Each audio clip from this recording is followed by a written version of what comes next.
before I get into that, why don't we just, preview the play and slash playoffs, man? Let's get into this. So, starting off let's go with the East, man. We got the Cavs sitting at the number one seed, and they're gonna face the eighth seed, whoever wins between the Bulls and Heat, which, if y'all know, the three certainties in life: death, taxes, and a Bulls and Heat playing matchup. Then you got actually you got the Celtics at the second seed, and they're gonna play the winner of the Orlando Magic and Atlanta Hawks game, which I personally have Atlanta winning. I don't think the Magic are gonna do anything. But on top of that, we also have no, that's the Knicks at the third seed, and they're gonna be playing against the Pistons. Now, actually, no, let's get into this, man. I'm gonna get into this now. This is going to be a good test because this could go either way. I really think that the Pistons could honestly edge out the Knicks in this, man. One of the main concerns with the Knicks is they've been stacking a lot of wins against, not so great teams. But with that being said, I do think like Detroit isn't crazy, but they're obviously in the playoffs. But there's a fine chance and fine margin of error that I see the Knicks kind of choking it all the way, Tom Thibodeau and the rest of the squad being absolutely gassed. Slip up to the Pistons, which I gotta say, if you're a Knicks fan, I think things are gonna get pretty loud. Things are gonna get pretty loud if the Knicks win or lose this first series. But given who the Knicks have, I still expect the Knicks to get past the first round. I think that is a better bet to go. My whole take with the whole Detroit winning out is more of like a dark horse sleeper thing. Like, I would just say keep an eye out for that. Don't be too shocked when or too surprised when that happens either. But it's safe to assume that the Knicks are going to handle business, man. With their roster and the way things are. It is the playoffs, so playoff football, or not playoff football, playoff basketball is just different in that regards. Now, when it comes to the Pacers and the Bucks, man, oh man, give me the Pacers. As simple as that. Really, like you got Doc Rivers as your coach. He not making it. He not making shit. He not making shit. I don't care if you have Giannis. Simply for the fact that it's Doc Rivers, I expect him to choke this way. But I was gonna say like it's also the Pacers, like, but I guess I should probably phrase it like this. Even though I can see the Pacers beating the Bucks here, I don't expect the Pacers to get very far. Second they move up to the next round, whoever they play, they're getting whooped. They're getting sent home, you know. But the Bucks, yeah, no Dame. Trade away Drew Holiday. That's tough. So you really only have Giannis.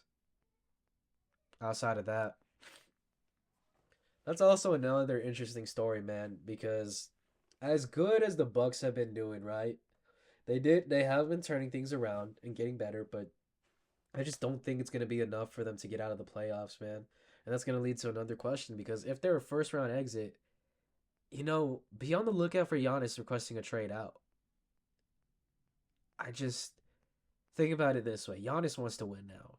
Yes, he won that chip a couple years back, but if anybody knows anything about NBA players, you're never satisfied with just one. One isn't enough. You got to go for the next chip. And you got to go into a system that is obviously going to cater to you and really bring the best out of your abilities. And to be honest, the future of Milwaukee is up in the air. I think a lot of the issues from the past are just going to catch up to them, given it's Doc Rivers. I just don't think. I think like NBA teams and officials, executives are hanging too much onto that one chip he won. I just don't think he has that pedigree to really get through and get really a deep playoff run. But same thing with the Pacers. Listen, we saw how they got whooped. I'm not even gonna mention it. I don't think they did anything necessarily this year to really have me say like, okay, I like their shots better this year. If anything, I think I'm a little bit lower on the Pacers than I were last year or before. And so for that reason, I can see them just slipping away into nothing really. Like this is probably gonna be their big, win of the season, and then they're gonna call it a day and get bounced next round. But that's about it in terms of the East. Moving on to the West, we got OKC, first seed, and they will play whoever wins between the Mavs and the Kings, which this one is a little interesting, man. Because as much as I don't like the Kings, I could see him put up a fight against the Mavs. Although you do got AD, he's back. Yeah, this one could go either way. I mean, you got DeRozan, you got Sabonis, you got Levine. So like, I mean, outside that's it. But I just, uh, this one's really tough for me, guys. I'm not gonna lie with you because AD, if he don't get hurt and he plays through that whole game, well then yeah, maybe the Mavs. You know what? Give me the Kings, bro. Give me the Kings. I got the Kings over the Mavs. Listen, like the Kings, as much as I hate them for eliminating us those years ago, but I just realistically don't see the Mavs going anywhere. They're just cooked. Like most of their roster got died to IR, man, out for the whole season.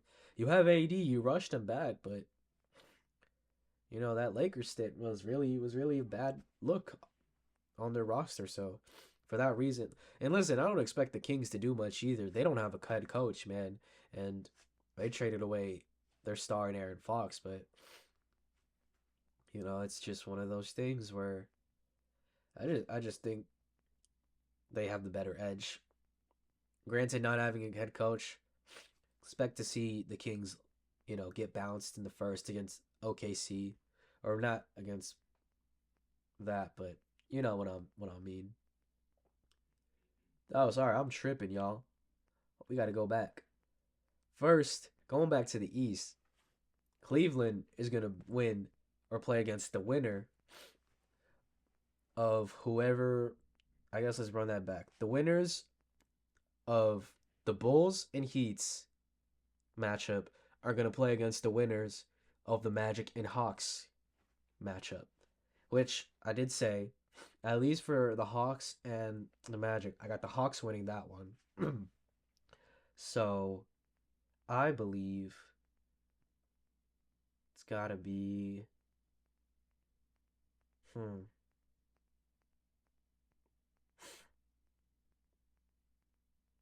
Yeah, like when it comes to the play-ins, I'm like not too great at my expertise, but we still cooking, y'all. Don't worry about this. It's just I'm looking at that Bulls and Heats matchup. That's really the one that gets me. You know what? Give me the Bulls. It's simple. Just give me the Bulls.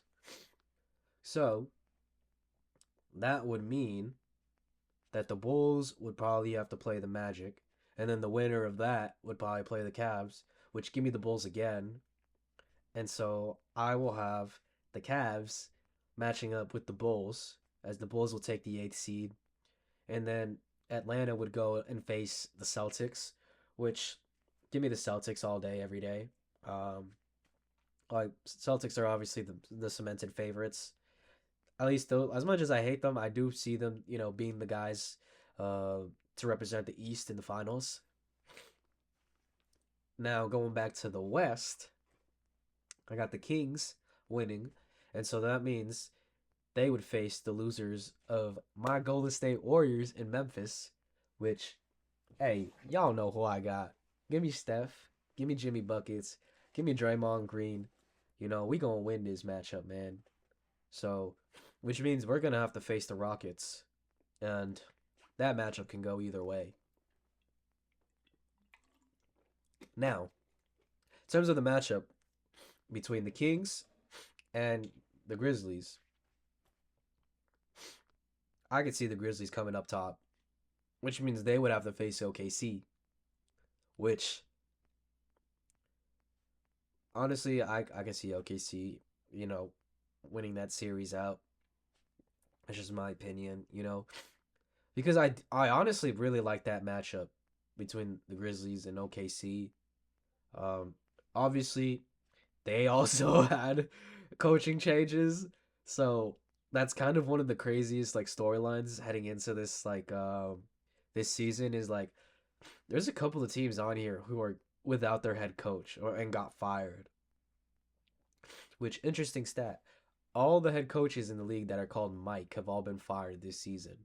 Random stat, but I know. It's kind of cool to think about. Not cool. Sucks for them, but at the same time you got to figure, you got also got to realize these coaches that are getting fired, y'all, they're getting paid to do nothing cuz a lot of them still have years left on their contract.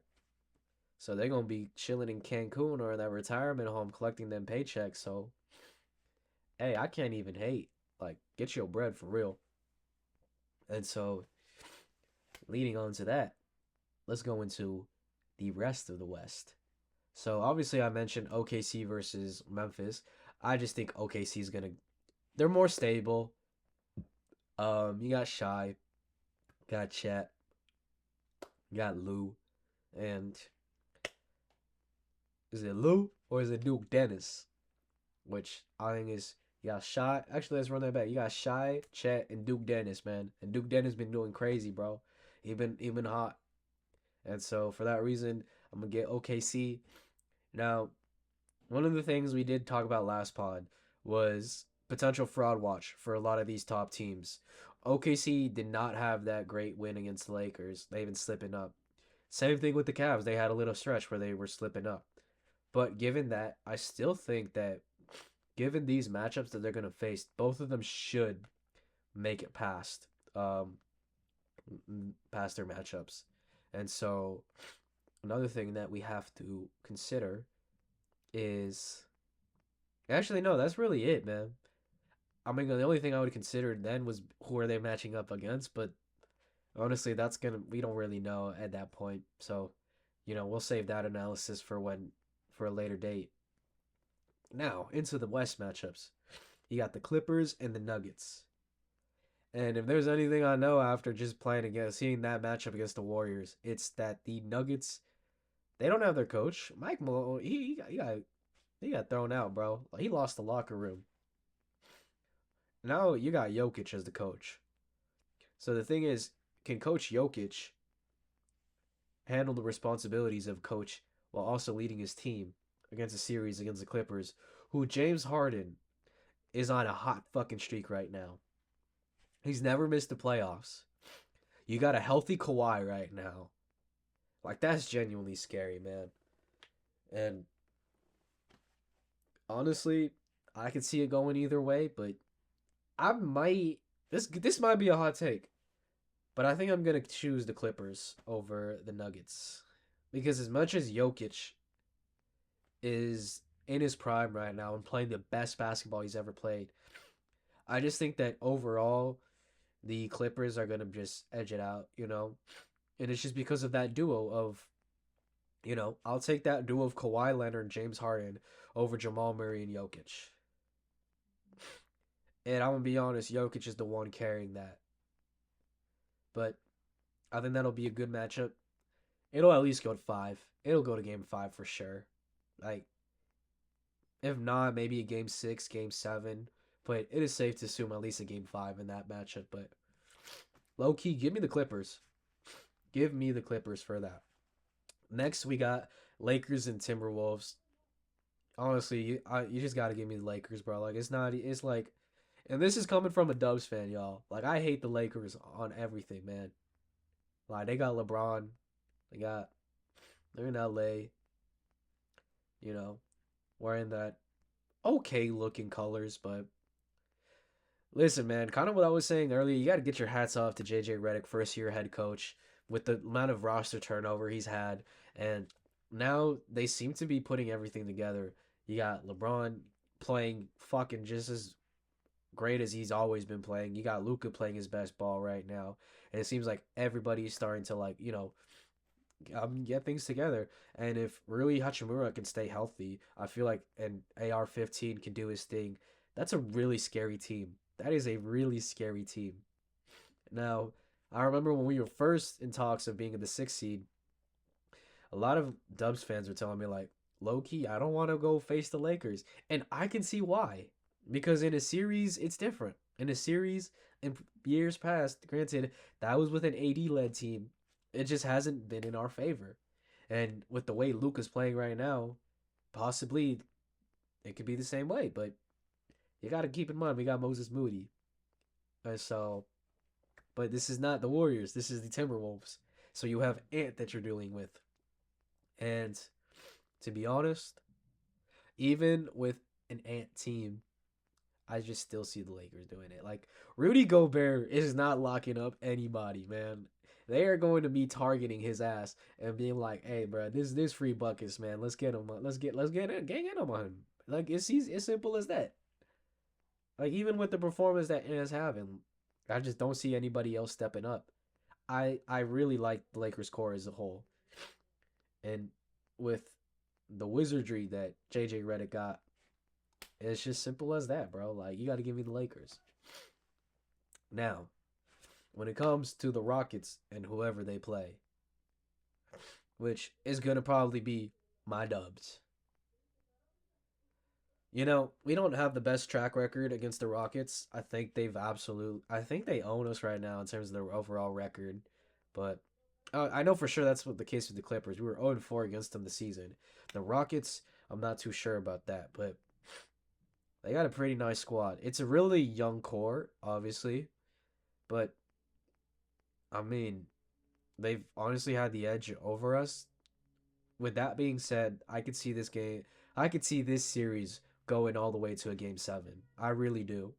And it's just simply for the fact that, for the most part, they've honestly locked this up. They've held Steph to like pretty much a minimum. So this is really going back to where I was talking about Jimmy Butler needing to step up in the rest of the core. This is really textbook example where we have the history of other games to go off of where Steph was locked up and we needed other people to step up. This is where we need guys like Pajemski and Jimmy Butler and Moses Moody and you know and even Draymond, man. Like, and that's the thing I will say. Draymond has been stepping up a lot more, and so I'll give him props for that for sure. And so this is gonna be another one of those series. Gosh, man, I'll be stuttering for my life of me. Where we need them all to step up because there's gonna be a good chance where Steph is gonna be locked the whole game, and that's literally gonna be their game plan. And so this is literally going to be the most important matchup. Obviously, we got to handle things first with Memphis. But when it comes to the Rockets, I still believe that the Warriors can win. I just think it's going to go at least to like a game 6 or game 7 at the very most. Game 6 at the minimum. I see it being a back and forth, man, because I love shitting on Dylan Brooks, but he's actually been doing pretty nice with the Rockets, bro. Like you have to give him credit where credit is due. Like he plays villain ball, man, and he loves getting into people's heads. And for somebody like the Warriors, it seems to be working. Got Jalen Green on top of that. Have, the baby mama Drea Michelle pull up. And that's about it, man. I think that's really it when it comes to previewing the playoffs.